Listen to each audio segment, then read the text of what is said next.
Hi everyone, this is Dragon GGY. This is the operator Hindsight for Leizi the Thunderbringer. Let's get to it. Leizi the Thunderbringer is a 6-star Liberator in Guard class. Trait of the Archetype does not attack off skill and has 0 block. When skill is active, attack gradually increases up to plus 200% over 40 seconds. Attack is reset when the skill ends. She's part of the Yen faction. Liberator as an archetype is both offensively and defensively packed. They do start with low, in fact very low attack stats, but get an inherent attack build-up that triples the number when fully ramped up. They also have attack scales in all their skills to further amplify that, so Liberators tend to do high DPH. All of them do. At the same time, they also have high defense, high HP pool, and resistance at 15. That is certainly a certified survival stats build for being block 3. They also have low DP, the 6 stars cost only 10 to 12 DP. So to give some trade-offs, Liberators do not attack nor block off skill. They get a final multiplier of 0 to their block count, meaning that any ways of adding block counts to them do not work. Also, their attack modifier buildup is tied to their time off skill, and there's no way to accelerate that. It brings a dilemma because having a faster cycling skill means lower attack buildup. This is very common under SP recovery buffs. Liberators always have visual cues to help you determine the attack build-up progress, and that's no different for Leizi.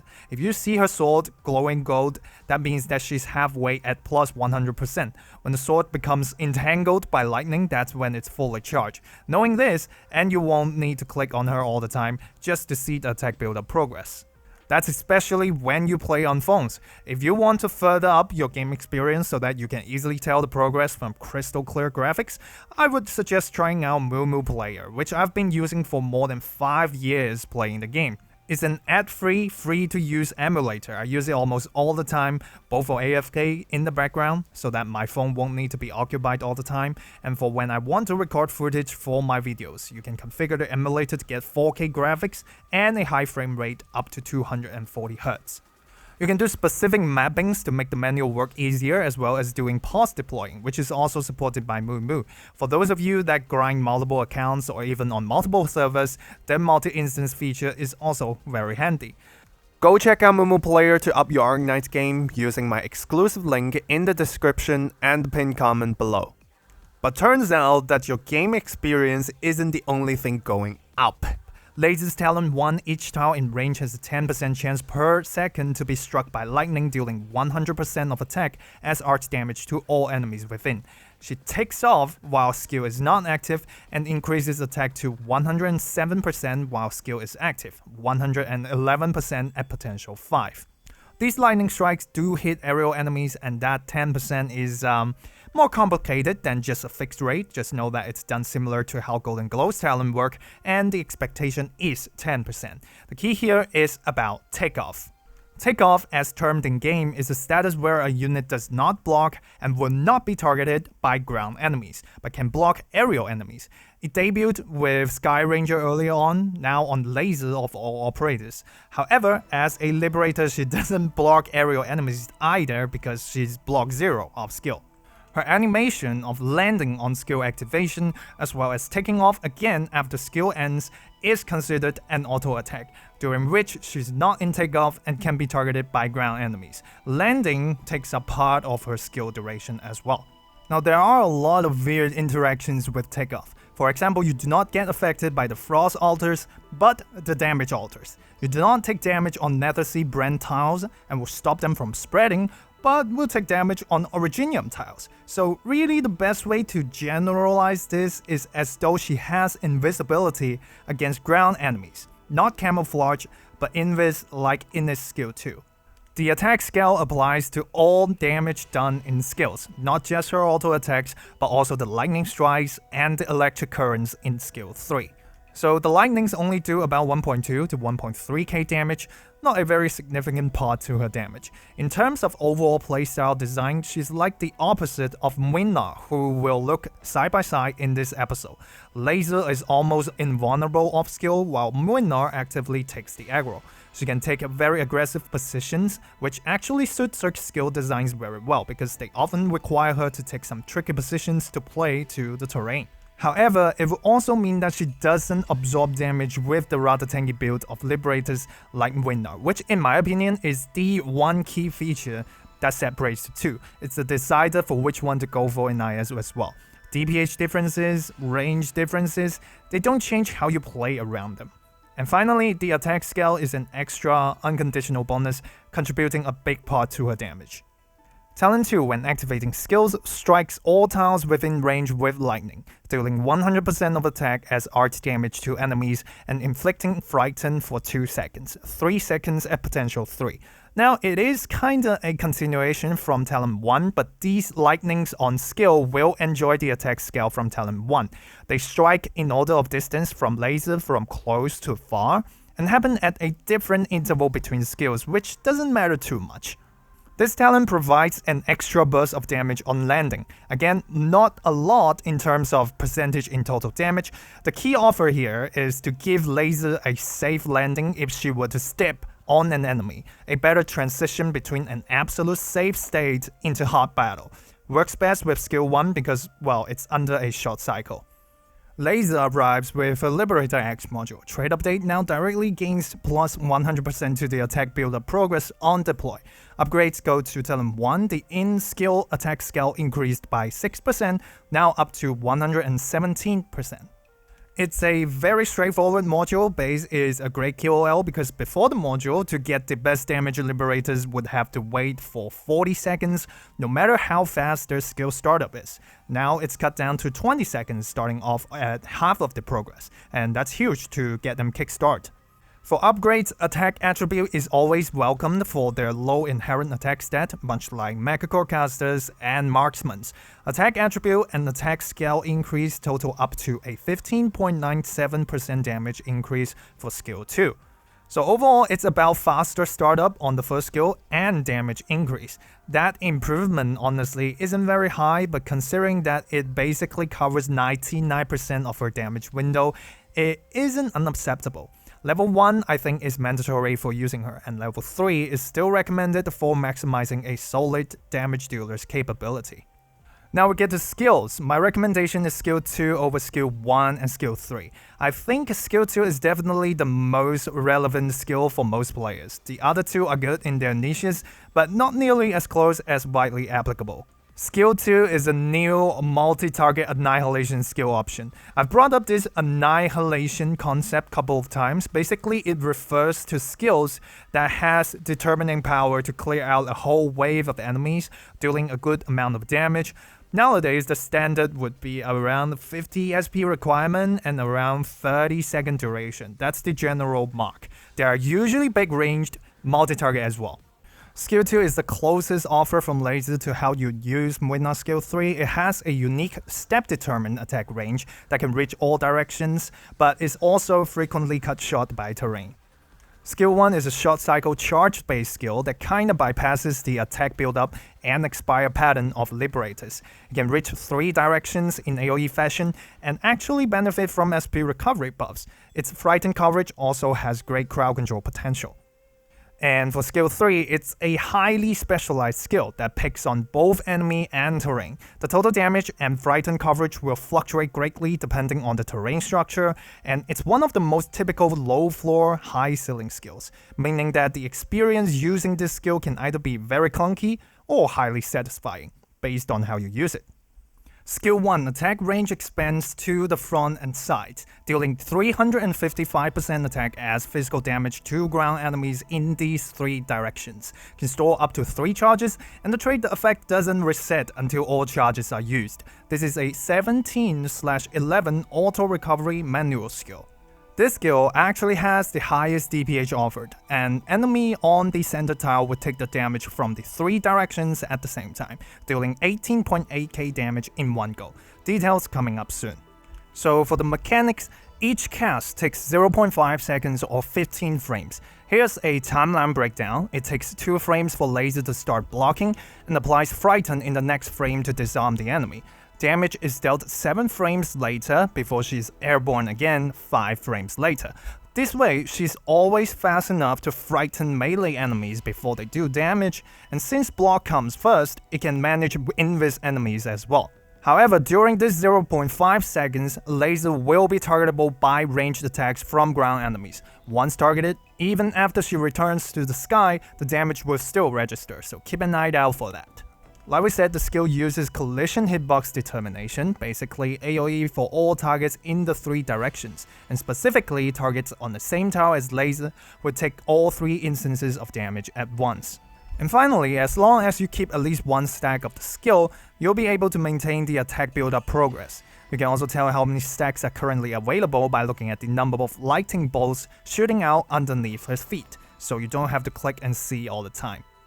Compared to standard Liberator skills, which have a built-in 40-second soft cooldown to rebuild the attack bonus, this skill provides a way to bypass that reset with a specific condition, kinda like Moina's skill 2, but it does require you to decide between using it sparingly to keep the bonus, or spamming it all at some point, perhaps emergency, for some burst damage.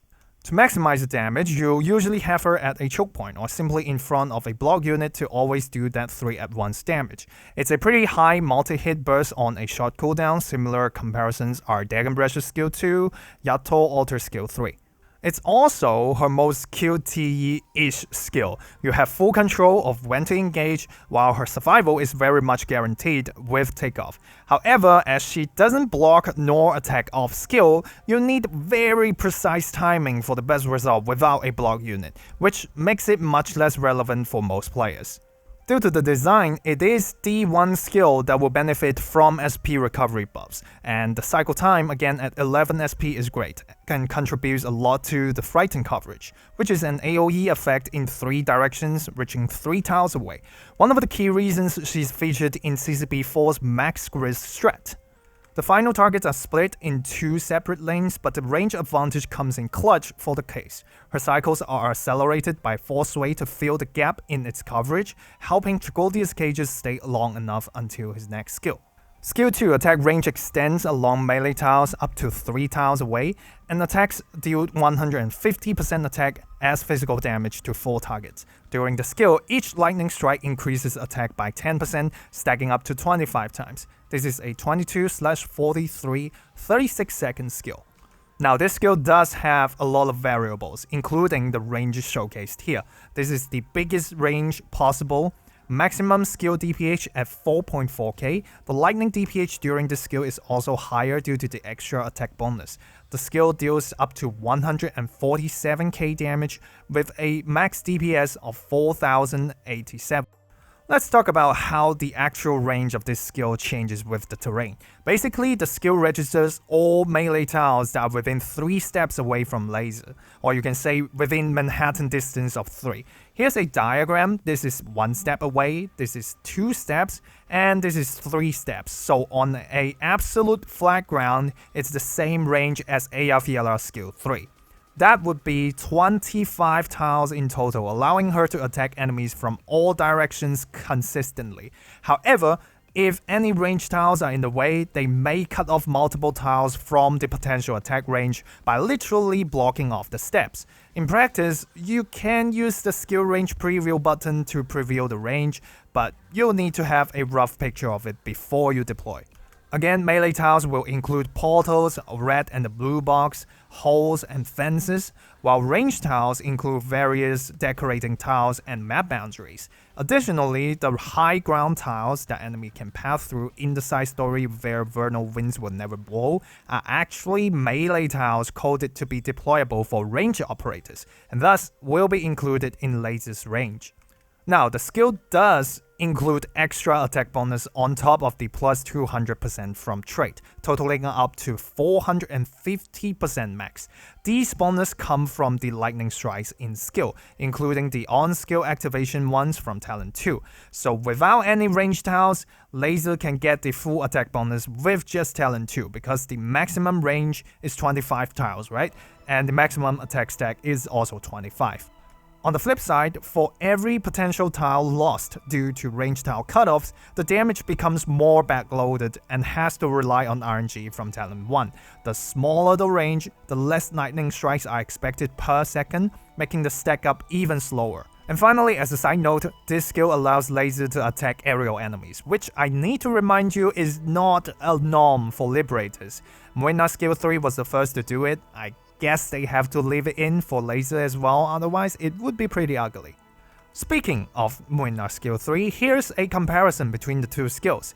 Leizi skill 2 does have a lower DPH and a lower DPS, so in terms of damage quality, Leizi is a little bit behind. Moina's damage is front-loaded, with kills taking away the attack buildups, while Leizi has the back-loaded pattern, which I guess both have their pros and cons. Leizi does have a longer duration to dish out more total damage and hold off enemies for longer. In my opinion, there's not a very contributive conclusion that can be drawn from the comparison. The key advantage for Leizi is definitely her range. With more range, the back-loaded pattern wouldn't be very bad, if at all. So, the applications, multi-target annihilation. This is the skill that I'd say 90% players go to 80% of the time. It's not too different from Moina skill 3, the only thing you need to look out for is the range cutoffs when range tiles are around. Again, try to give her as much ground as you can, her effectiveness depends heavily on it. Range being compressed will cause losses of potential damage and the whole damage going slightly backloaded. When you position her right, she'll be able to cover multiple lanes at once around a converge point, and that's a very unique feature to her. It's also pretty clear that she can't target any enemy on a range tile because her range never covers a range tile. That can be counterintuitive towards aerial enemies flying through one. Skill 3, attack range expands into half a diamond. Attack interval plus 1.7 seconds into 2.9 seconds. Attack deal 300% of attack as AoE physical damage and generate electric currents at the target's position that travels 3 tiles in 4 cardinal directions. Currents will bounce back if they hit Leizi or a range tile. All enemies on the tile with a current take 70% of Leizi's attack as arch damage every 0.6 seconds and have a 15% chance to be frightened for 3 seconds. This is a 21/36 24-second skill.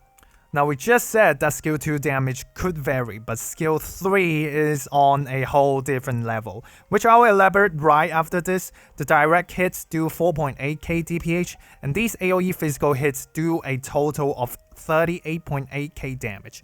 Majority of the damage is actually from the current. Each take deals about 1.1k damage, and the on-paper theoretical total damage of this skill goes up to 225.5k. I know that's an outrageous number, and trust me, it really is. In practice, the last few ticks of the current may lose some damage because Leizi will exit the skill and lose the attack bonus before they are done doing damage, and getting to that number is actually quite the hustle. But yeah, the potential is certainly there, and let's dive into the mechanics behind that. Leizi now attack enemies at a 2.9 second interval, and again, those auto attacks can target aerial enemies, and they become AoE physical damage in a 1.65 tile radius. But the real shocking part lies in the current damage. Right off the bat, it does not damage aerial enemies, so if you're really looking to defend against aerial enemies, skill 2 is like the best option and only option. Do not expect this skill to do that. The currents are spawned at a 0.28 second interval in the order of going up, right, down, and then finally left. They do AoE arch damage to all enemies on the tiles that they are currently on. Each current deals damage, frighten, and cooldown independently. The current travels at 1 tile per second and lasts for up to 3.1 seconds, meaning that they can, at most, travel a total distance of 3.1 tiles. The cooldown time, or you can say the interval between each damage registration, is 19 frames, which is 1 frame longer than 0.6 seconds. So although the current lasts for 3.1 seconds, which supposedly will do 6 ticks, in practice it's only 5 ticks before they disappear. The current will bounce back on reaching the edges of a ranged tile or the tile Leizi is on, so it doesn't need to travel any further before going back, meaning when a current is squeezed between 2 bounce pads, it will be trapped in that central tile. So following that, we can start to conclude where the damage fluctuations are from. The number of range tiles, or just tiles that allow the currents to bounce back, as well as their distance from the target will all affect the the final damage. To help you understand, let's split just one current out of the 4 directions to look at some common situations. Blue box is where the target is. Number 1, no ranged tiles in 2 tiles. The current will just flow away. Even if it bounced back at the 3rd tile, it wouldn't have enough time to come back. In this case, only the first tick of damage is dealt. Number 2, ranged tile is 1 tile away. In this case, it will bounce back and reach the target tile in the last moment, dealing the first and the final tick, so 2 ticks of damage. Number 3, an adjacent ranged tile. The current will then bounce back before flowing to the opposite side, dealing 3 ticks of damage total in the process. And finally, the dream case, where the target is sandwiched between 2 ranged tiles. The current will then be trapped in this tile, and the full 5 ticks are all registered. That was the only complicated part of this skill. In practice, you just need to assess the situation for all 4 directions, and everything will be straightforward. Yes, the odds damage from the currents take up about 50 to 80% of the skill's total damage, meaning the majority of it is arch damage, so it's relatively weaker against high-res enemies. There are quite some good targets for it though. Large-sized targets, usually bosses, take almost the full current damage with their big hitboxes, even without the bouncing part. Also great against damage instant space enemies. There are up to 5 ticks, times 4 directions, times 8 attacks of 160 instances of arch damage in AoE fashion. And finally, one of the most unique things that she can do is entrapping enemies into a corner surrounded by ranged tiles, wallbanging them. The most commonly found terrains that can naturally do this is the red box or the blue box if you decide to play it close. Since all her damage are AoE, it doesn't matter how many enemies she have to deal with, but at the end of the day, she only blocks 3 targets. When being affected by 4 currents at the same time, the frightened coverage can reach 96.2%. Considering enemies have attack animations, it's the easiest perma-shock in the world. The hard part is the terrain. So, to get enemies into such terrain that is not in their original path, you can use Yu skill 2 or Tragodia skill 2 to make them be. That's modern Arknights at its finest. I generally recommend Yu more. Burn Burst helps with the odds damage, while the paralysis from Tragodia is overlapping with Frighten. The latest CN operator, Nasty, coming in 6 months, is also the first operator to be able to artificially construct a range tile, so you can indeed build one of them in a one-way pathway and have Leizi backstab the enemy as they walk close to it. In practice, again, the damage will fluctuate depending on the surroundings of the enemy. The table on the right shows the on-paper damage when there are different numbers of bounce tiles available. Yes, 0 bounce is possible when attacking a target on a diagonal tile to Leizi. So at very minimum, the skill is set to do at least 80k damage. If you're able to achieve 2 to 3 bounces, it's already pretty decent damage, therefore don't try to force the 4 bounces when it would cost you to do so. It's mostly used for taking down high threat enemies, presumably bosses. It's honestly not a good option for lane holding, because if it's single lane, you're better off with LPNs. If it's more than 1 lane, the skill just doesn't work well. In conclusion, it is a skill that requires quite the learning, including your understanding of enemy pathing and map layout, so it's naturally less applicable and harder to learn for daily. To use this skill, there are teammates to work with to further amplify that big damage number. First of all, as a general reminder, Liberators don't work with attack buff providers like Wolverine much because of their inherent attack bonus from trait. Attack speed is the right way to go. Faster attacks can trigger more current flows at the same time, increasing both the damage and the frightened coverage, so Monster is naturally a candidate. Resistance Shred and Arch Damage amplification from logos is also a great combo. Each of that 160 instances of damage will go through the flat increase from logos talent. And finally, Block 0 and Art's physical damage hybrid may ring a bell. Thorn's Altar skill 3 works with her quite well theoretically, but the thing here is that both skills are very terrain dependent, and Thorn's skill 3 generally prefer open spaces, so oftentimes you'll end up using just a line or a triangle to deal with enemy in one tile. Now in hindsight, Leizi the Thunderbringer is a terrain-dependent damage dealer with 3 very distinct patterns. The takeoff feature has great off-skill survival that you can play around. The 3 skills are designed for very different terrain and enemy type preferences. Skill 1 is a short cycle skill to stomp enemies at choke points. Skill 2 favors wide open areas with targets in all directions. And skill 3 favors narrow terrain instead, preferably one-way or dead ends. Skill 1 and skill 3 also comes with great frighten coverage that adds a lot to her advanced applications. For upcoming performances, if you do not have Muinar, she's basically a side grade with skill 2. She's definitely more than serviceable in the damage department. In IS, she's the new guard top pick. I'd say generally Muinar would fare better in IS 3, 4, and 5, but IS 6 is definitely more Leizi favored. I'll elaborate on that in just a bit. In Contingency Contract, CCP 4 next month featured her as one of the components in Max Risk. The wide open maps are perfect for her in RA, or if you are hunting down the bosses, you can set up a kill trap by placing the artificial range tiles or barricades and wallbang them with skill 3. The choice is all yours. For daily rating, my take is 7. There's no major flaws to her, just the fact that she's slightly harder to learn. Her damage is great, find her the right place to be, and her range is huge. And for large size bosses, skill 3 is also a satisfying countermeasure against them, other than the chapter 15 boss that counters some mechanic. Kinda wanna give her an 8. Tell me what you guys think once you have some time with her. For advanced, I have her at 9. Key features are takeoff as a survival tool, multi-purpose skill designs, and the high frightened coverage. In buff game modes, she's very competitive with Muinar in IS-5. Muinar is like slightly better for that environment, but she's at a better advantage in IS-6 due to being the Yen faction and survival-related properties.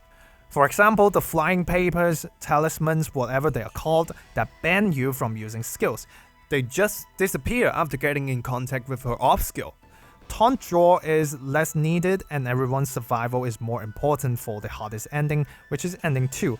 These are factors that make Leizi a better choice overall. All 3 of her skills have applications on the run, and she's more ready for battle even at E1. Her survival edge is most found in debuff game modes. In turn, Muinar have been suffering from his taunt talent in recent CCs, but Leizi is all safe and sound. CCP 4 is the best example. She literally sits on top of the threatening range enemies, stomps them to start the early game. Skill 1 is used for the frequent frighten applies in multiple far-reaching directions, while Skill 3 may also see uses for locking down key targets by entrapping them. Overall, although we said that mechanically she's a very terrain-dependent character, her damage numbers, frighten coverage have stayed strong so that it's legit to play around those features for the best result. Overall, I think for many she might just be another operator for Annihilation. If you're very into IS though, you'll then have to learn about when to use her skill 1 and skill 3 as well. If you're mostly gonna use her skill 2, I'd say this character is skippable. I'm just gonna skip through the gameplay part, which we've extensively discussed. For schedule and meta, she's still very relevant in IS-6 post-expansion 1, but there are also counter-arguments here. One, in earlier IS themes where the taunt and tankiness of Muinar is needed, she doesn't do the same job, and there are quite the handful. IS-4 ending 1, the falling icicles, ending 3, the hard-hitting attacks from Crescent, and ending 4, drawing damage from the boss on the right. Ending 5 of IS-5 as well. If your ranged operators are very vulnerable, a lot of times you want Muinar to draw the taunt from Amiya to help you start the stage. 2, again, the upcoming collab limited Sakiko is also shaping up to be a very competitive guard pick. To be fair, they do very different jobs, but Sakiko does scale significantly with buffs, and benefits from SP recovery buffs much more than Leizi. So damage-wise, Sakiko is so good that it definitely rearranged Leizi's priority, especially outside of the Vanguard guard squad. That's gonna be it for this episode. Thank you all for watching until the end. I'm just gonna let the preview section speak for themselves.